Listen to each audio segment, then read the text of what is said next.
All right. Let's get started, guys. Today is Tuesday, September 8th. It is a B day. Today is the first day of face-to-face, which is exciting, but maybe some students or teachers are anxious. But we will get through it. I'm glad everybody is here. To get started, I need you to log into your Chromebook. That's virtual and face-to-face students. Log into your Chromebook. If you're doing face-to-face, I need you to put your headphones on if you have them. If you do not have headphones, I need you to turn the headphones off. Or, I'm sorry, turn off the volume on the Chromebook. Turn that volume off, and I will send the sound from the video and the notes through to the TV.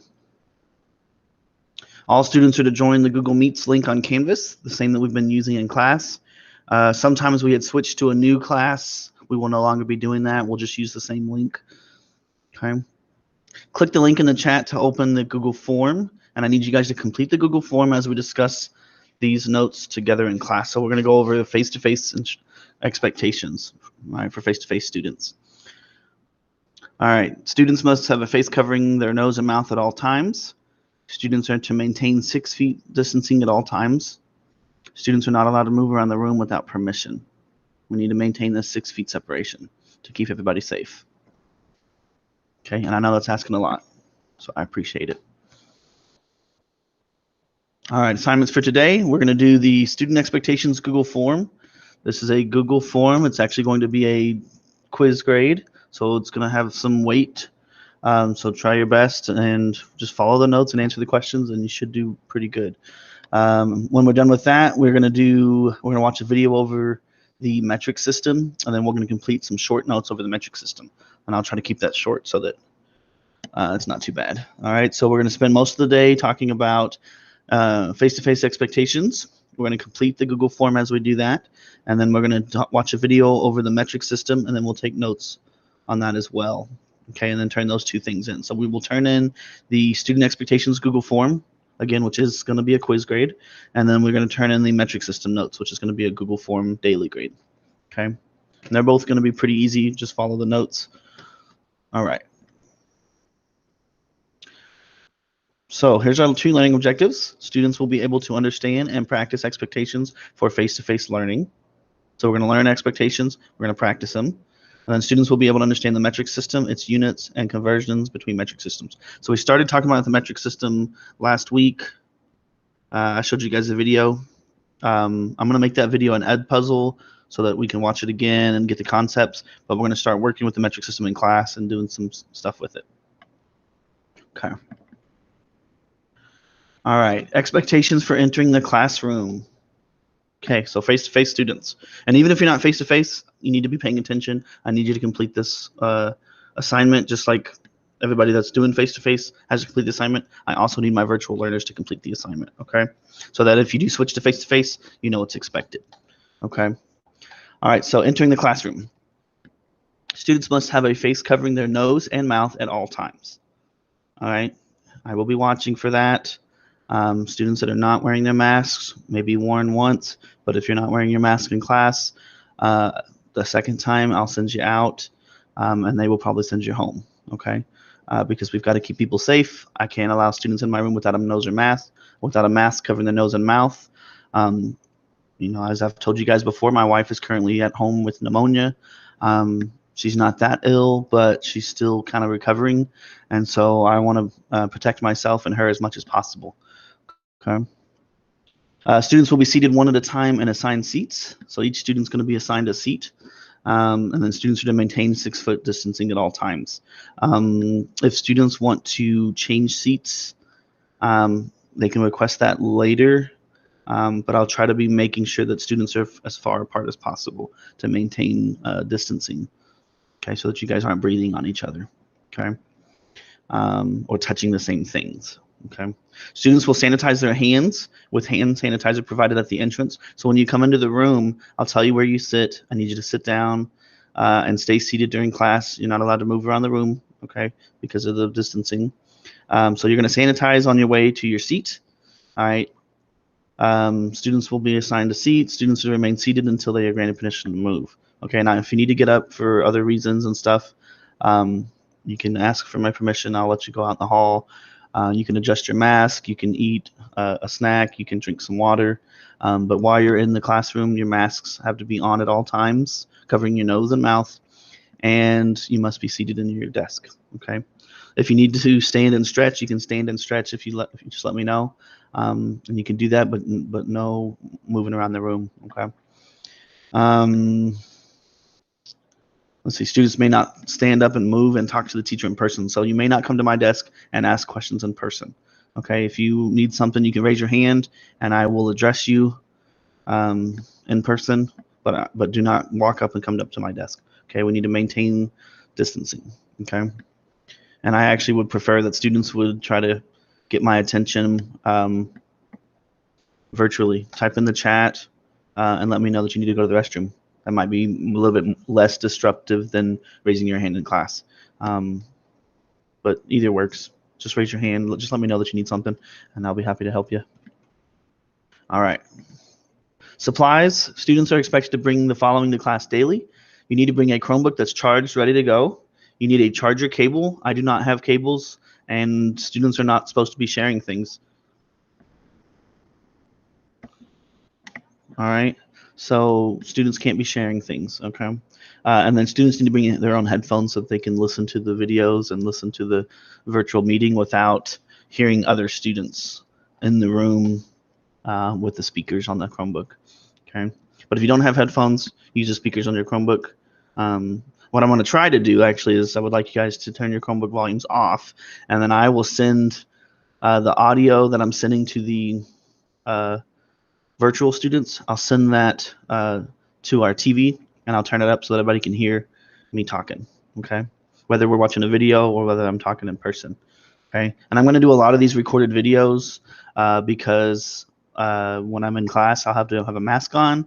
It's harder to hear me. I'll have a mask and a shield on, so it'll be harder to hear me. So I'm trying to record my lessons ahead of time, go through the stuff, share a video, and that way I can talk with openly, and so you guys can understand what I'm saying. Okay, because it's going to be a little bit harder to hear me with a mask on. Okay. Setting up for learning. Okay, so when you come into the room, how do you get ready to start class? Okay, you've got your seat, you sanitize your hands, you're ready to go. All right, students need to get their device out, turn it on, and join the Google Meets Canvas Meet link for the week, which is the same one that we've been using. We will not be changing to a new Google Meet room like we've done a few times. We will be using that one link. Okay, and then if you have headphones, you need to put them on. If you do not have headphones, then please turn your volume off on your Chromebook. And like I said, I will turn up the volume on the speakers so that everybody that is physically in the room face to face, they will be able to hear what's going on. Okay. Class time. All right, students must have a face covering their nose and mouth at all times during class. This is also the case in the hallways. Students are to maintain, keep that mask on during the hallways in between classes so that they're not spreading anything, okay? Because it's invisible. There's no way of knowing who has it unless we tested everybody, which we can't test everybody. So we don't know who has it. We want to minimize the risk to anybody and everybody, okay? Students who remain at their desks during class. Students may not drink nor eat during class at any time, okay? Because your masks need to be worn at all times. All right, we're going to be confined in a small space. My classroom's not that big, and so we don't want to be having extra risk. We want to minimize our risk, okay? All right, if you need to be excused for personal reasons, you need to let me know, okay? Students are not allowed to leave the room without permission, okay? If students leave without permission, that's a referral, parent contact, all those things, okay? Immediately, all right? And so make sure that you get permission to leave. Students may only be excused from the classroom for personal reasons if they follow the instructions that follow, okay? Students that do not follow these instructions when trying to leave the room will leave their privilege to leave the room, okay? Will lose their privilege. So you will not, so if you don't follow these instructions, you'll lose the privilege to leave the room, okay? What I do is I usually put students on where if they need to go to the restroom during class, someone has to escort them. And I've had that in the past, which is ridiculous, but sometimes this is what it comes to. So you need to be able to go to the restroom and come back. And you need to be able to follow the instructions. Okay. Students are to raise their hand if they need to be excused for personal reasons. So just raise your hand in class. Let me know that you need to go to the restroom. Let me know that you need to go wash your hands. Let me know if you need to go eat something. If you want to snack outside, 5 minutes, not an hour. Let me know if you need to go and have a drink of water. If you have your own water, you do need to bring your own water to school every day, since the things aren't working, the wash stations, the drinking fountains, excuse me. So since they're not working, you need to bring your own water. So just raise your hand if you need to go out in the hall for 5 minutes, or if you need to go run to the restroom. Just let me know. Let's see. So if you need to go to the restroom, you need to wait until you're given permission. When you leave the room, you will turn your phone into the pocket. All right, I've got these pockets by the front door, kind of like a shoe pocket. You put your phone in there. I'll hand you the pass, or slide it to you, because I'll have some desks kind of right there, so I'll slide the pass to you. And then use hand sanitizer on your way out. All right, and then I'll monitor how long you're out of the room. So just make sure that you're not abusing that privilege. Go to the restroom and come back quickly.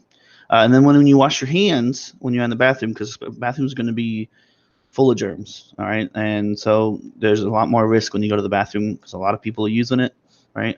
So when you wash your hands after using the restroom, make sure that you wash your hands for 20 seconds. All right, so that just means it takes extra time. I actually wash my hands twice when I go. I'll get soap, I'll lather up, I'll get it all good. I'll rinse it off, I'll do it again, just to make sure that it's gone. Because actually, washing with water and soap is actually the best way to kill viruses, because that soap will grab them and remove them from your hands. So if you have any viruses or anything like that on your hands, whether it be flu or COVID or whatever, soap is very effective at removing them from your hands. Okay, so we want to try to wash our hands frequently with soap and water for 20 seconds. We want to disinfect areas that are frequently touched. So I'll be spraying the doorknobs to the classroom with Lysol. I'll be spraying the desks between classes with Lysol, and so that'll help kind of minimize the risk of spreading disease. Okay. If you need to just adjust your mask, just raise your hand. Let me know. You can go out for 5 minutes. You can go out and have a breath. Right. We're all going to be tired of wearing our masks all day. So if you need to go out in the hall and wear your mask, to take your mask off, you can do that. All right. And just make sure that you're being quick about it. Okay. Cell phones. I need you guys to understand that if your cell phone becomes disruptive during class, you will lose the privilege to keep your cell phone on you when you enter the room. All right. So what I do is, if you lose the privilege to keep a cell phone in class because you're being disruptive, what you will be required to do is to turn your cell phone before you are allowed into the room. Right. I stand at the door every class period, and if you're disruptive with the cell phone, then you will be required to turn it in before you can come in. If I don't let you in, then you will be sent to the office. Okay. And you can hang out there for the class period. Okay. But the cell phone must be turned in to gain entry. So just don't be disruptive with cell phones, because if you are, then you will lose that privilege. Okay. I usually allow students to use their cell phones during class. I feel like students will be adults and make right decisions. So I usually let students have their cell phones during class. Okay.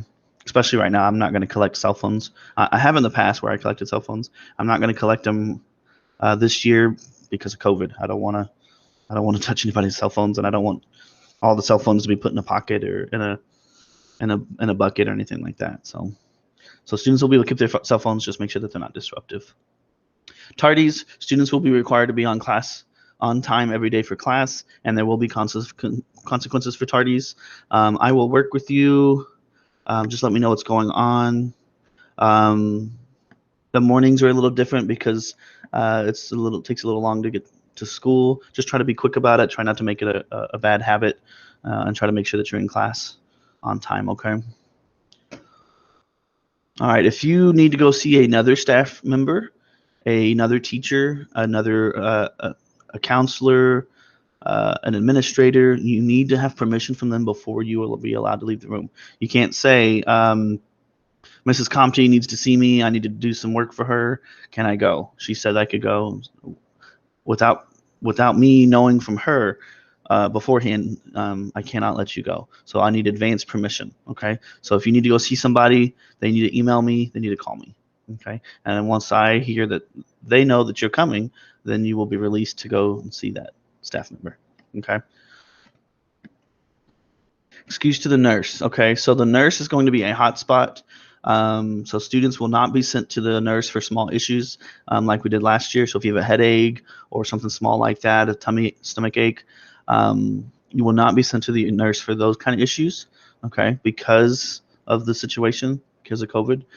Students with severe symptoms, so students with fever, difficulty breathing, you know, a bad cough, anything like that, anything related to COVID, then we will send them to the nurse. What I will do is I will call the nurse ahead of time and tell them that the student is being sent down with severe symptoms. I'll say, little James is going down to the nurse right now. He's got a fever. What they're going to do is they're going to isolate students in an isolated area, and then parents are expected to pick them up pretty soon, within 30 minutes. Okay, and that way we can isolate. And then they may need to come and clean the area where that student was at in my room. They may need to clean, wherever that student was. They may need to just kind of clean, do some extra cleaning around that area just as an extra precaution. Dismissing from class, okay? I'm going to dismiss students one at a time from the front of the room, starting at the entrance. Students must maintain 6 feet apart. And so I'm going to release the first person closest to the door to go out, and then the next person, and we need to stay 6 feet apart, okay? Students are asked to hand sanitize on their way out the door to minimize the spread of germs. Okay. Students that are not following instructions will be immediately sent to the office with an office referral and a call to parents. Teachers have to be extra strict on a lot of these things because it's our safety, it's our health and our well-being. Okay, so it's for everybody's best good. It's for the good of everybody. All right, students that are refusing to wear masks or social distance will be sent home and changed to a remote learner. So that's what I've been told from the office, is that if students are refusing to wear a mask at school, then they will be sent home and changed to a remote learner. So if you don't want to wear your mask, don't come to school, stay home and stay safe, okay? But you can't come to school and not wear your mask and risk spreading this worse, okay? Okay, daily in-class participation. This is a big one. So face-to-face and virtual learners are graded on their everyday daily class participation. Students are required to complete assignments during class in order to receive credit. This daily in-class participation will be a test grade, okay? And it's your best friend in this class, okay? So if you do what you're supposed to in class, I will take care of you. You will pass, all right? Just make sure that you're completing your daily assignments. Students are graded on their behavior in class, face-to-face and virtually. So students that are disruptive will have their grades deduced accordingly. All right, so face-to-face students, if they're disruptive during class and they have to be sent to the office or something, something severe, then they will receive a 0 for that day. Okay, so make sure that you're taking care of business. We're at school to get some work done. We want to get to business. We'll have some fun as well, but we want to make sure that we're taking care of business. All right. All right, and I think that's it. Thank you, guys.